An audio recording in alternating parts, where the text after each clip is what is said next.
Dan pertanyaan untuk calon presiden nomor urut 2 Bapak Prabowo Subianto. Utang luar negeri adalah instrumen pembayaran yang sah. Namun ada risiko intervensi kedaulatan oleh negara pemberi utang. Pertanyaannya, apa kebijakan paslon untuk menghindari intervensi kedaulatan Indonesia akibat utang yang terus bertambah? Waktu menjawab 2 menit Pak Prabowo, kami persilahkan. Baik, mengenai utang luar negeri, ternyata Indonesia sekarang hutang luar negeri kita sebagai rasio perbandingan terhadap produk domestik bruto kita salah satu terendah di dunia.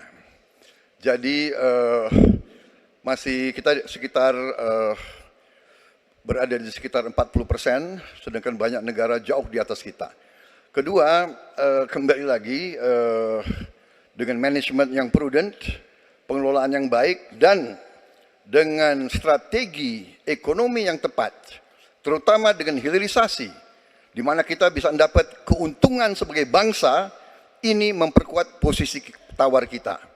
Jadi saya kok tidak terlalu khawatir negara lain mau intervensi kita soal hutang. Kita sangat-sangat dihormati, kita tidak pernah default. Saya keliling seluruh dunia, mereka sangat hormat dengan Indonesia, kita tidak pernah gagal hutang, dan saya sangat optimis. Tapi kembali, kita harus punya kekuatan pertahanan yang kuat, supaya tidak bisa diintervensi, tidak bisa digertak, tidak bisa diintimidasi. Hanya dengan kekuatan kita akan dihormati dan kita akan amankan kekayaan kita, amankan ekonomi kita, amankan pembangunan kita menuju Indonesia makmur, Indonesia kaya. Terima kasih. Masih ada sisa waktu Pak Prabowo? Ya, Mohon tenang. saya tegaskan kembali ya, bahwa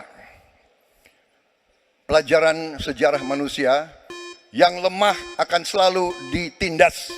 Kita lihat saja apa yang terjadi di Gaza. Kita tidak boleh lemah, kita tidak boleh Waktu habis. dilindas oleh bangsa lain. Pak Prabowo, kami persilahkan kepada calon presiden nomor urut 1, Bapak Anies Baswedan, untuk menanggapi jawaban dari capres nomor urut 2 dalam waktu. Oke, silakan Anissa. Baik, selanjutnya capres nomor urut 2, jawaban capres nomor urut 2 akan ditanggapi oleh calon presiden nomor urut 3, Bapak Ganjar Pranowo. Kami persilakan Bapak, Anda 1 menit. Kita membaca buku Convention of Economic Hitman dari John Perkin, bahwa hutang-hutang itu memang bisa mematikan. Maka hati-hati kalau mau hutang. Terutama pada infrastruktur yang punya risiko tinggi. Kita mesti hitung betul, kita mesti prudent betul.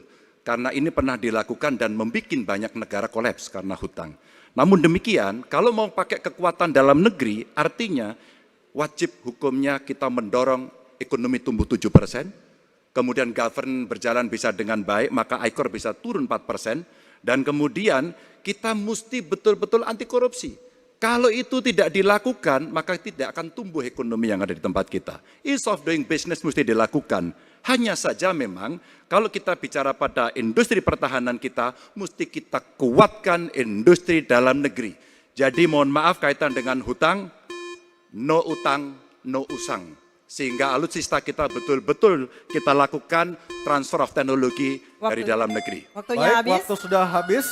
Mohon tenang, mohon tenang, mohon tenang. Sekali lagi mohon tenang. Kami persilakan kepada calon presiden nomor urut 1, Bapak Anies Baswedan, menanggapi jawaban dari capres nomor urut 2 dalam waktu 1 menit, Pak Anies. Sebaiknya disebutkan berapa persentase yang ideal, Pak, untuk kita di Indonesia. Kalau hanya mengatakan bahwa kita termasuk yang terbaik, berapa angkanya? Menurut hemat kami, kita harus bisa mencapai maksimal angka 30% dari GDP. Sehingga kita aman di situ, di bawah 30%. Dan itu caranya apa?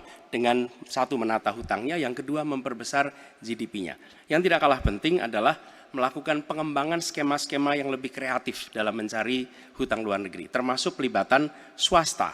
Lalu memastikan bahwa ada perluasan wajib pajak yang harapannya nanti akan memperkuat juga GDP kita, di samping mengurangi kebocoran pajak. Dan hutang-hutang yang kita gunakan untuk aktivitas produktif. Jangan hutang itu digunakan untuk kegiatan yang non produktif. Misalnya, hutang dipakai untuk membeli alutsista bekas oleh Kementerian Pertahanan. Itu bukan sesuatu yang tepat. Justru kita harus sebaliknya yang kita kerjakan. Baik. Terima kasih. Harap tenang dulu. Harap tenang dulu. Kita kembali ke calon presiden nomor urut 2, Bapak Prabowo Subianto, untuk merespon tanggapan dari kedua capres. Waktu Bapak 1 menit, silakan. Saya nggak mengerti. Jangan-jangan guru kita, buku kita sama, Pak Ganjar.